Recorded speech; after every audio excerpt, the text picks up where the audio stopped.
اعوذ باللہ من الشیطان الرجیم، بسم اللہ الرحمن الرحیم۔ کیا عظیم ایام ہیں اور کیا خوبصورت ذکر ہے۔ آئیے ان غدیری ایام میں جشن عید اللہ الاکبر کو اس انداز سے منائے جس انداز سے منانے کا حکم ہمیں نبی اکرم صلی اللہ علیہ وآلہ وسلم نے دیا ہے۔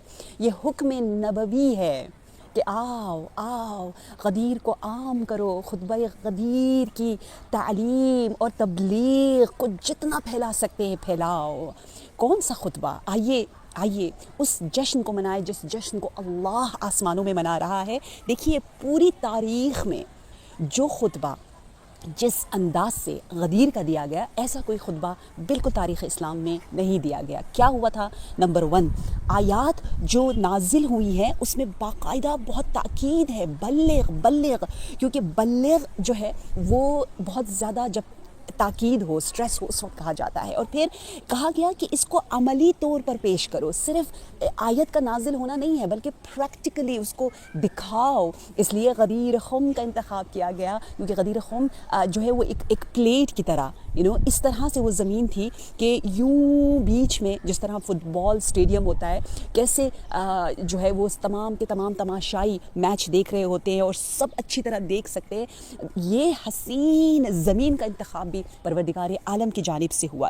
اور پھر باقاعدہ کہا گیا ہے کہ وہ واحد خطبہ جس میں نبی اکرم صلی اللہ علیہ وآلہ وسلم نے ہر ایک سے اقرار لیا، اقرار کہ تم لوگ سن رہے ہو میری آواز، اقرار کس طرح سے لیا کہ 4 ڈائریکشنز ہے نا بھیا، کیونکہ مولا علی اور نبی اکرم صلی اللہ علیہ وآلہ وسلم وسط میں ہے، سینٹر میں ہے، چاروں طرف لوگ ہیں، تو میری جان قربان نبی رائٹ سائڈ پہ ہوتے اور سب سے کہتے تم ہماری آواز سن رہے ہو، تم بیعت کرتے ہو، پھر لیفٹ سائڈ پہ جاتے 3 مرتبہ کہتے، پھر جو ہے سامنے اور پھر پیچھے، 3 یعنی 12 مرتبہ نبی اکرم صلی اللہ علیہ وآلہ وسلم نے اقرار لیا۔ یہ وہ حسین محفل ہے۔ اور پھر کہتے ہیں موسم بہت کڑک کی گرمی، بہت دھوپ، بہت زیادہ کہ سر جل رہا ہے، پاؤں جل رہا ہے، اتنی مشکل میں انسان جب دیکھتا ہے ایک شخص اتنا اہم اعلان کر رہا ہے، 1 لاکھ سے زیادہ افراد جہاں جمع ہو، ایسا خطبہ نبی اکرم صلی اللہ علیہ وسلم نے، اور ایسی حدیث آپ کو تاریخ میں ملے گی ہی نہیں، بے مثال حدیث ہے۔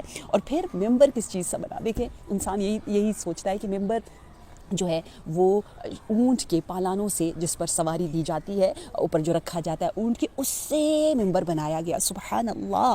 اور پھر کہا کہ ایسی جگہ کا انتخاب کیا کہ بوڑھے جو آہستہ آہستہ آ رہے تھے وہ پہنچ گئے، جوان جو تیز جا رہے تھے وہ بھی واپس آ گئے، سب سے کہا یہاں آ کر واپس آ جاؤ، اور کوئی دیوار نہیں، آواز ہر طرف گونج رہی ہے، اور اللہ نے حکم دیا یا ایھا الرسول بلغ، اے رسول یہ میرا میسج پہنچا دو۔ رسول نہیں کہا یا ایھا النبی، نبی میں جو ہے وہ کیا آ جاتا ہے، وہ گھر والوں کا اگر کوئی پیغام ہو، وہ زیادہ تر یا ایھا النبی قل لازواجک و بناتک و نساء المؤمنین، نبی اپنے گھر والوں کے لیے بھی ہو سکتے، لیکن رسول یعنی تمام کے تمام قیامت تک کے لیے اللہ کی کریشن کو یہ حکم دیا جا رہا ہے۔ اور پھر کہا جا رہا ہے ان لم تفعل، نہیں کہا وان لم تبلغ، نہیں کہا اگر تم تبلیغ نہیں کرو گے تو یہ ہوگا، کہا اگر انجام نہیں دو، تفعل، فعل یعنی کیا؟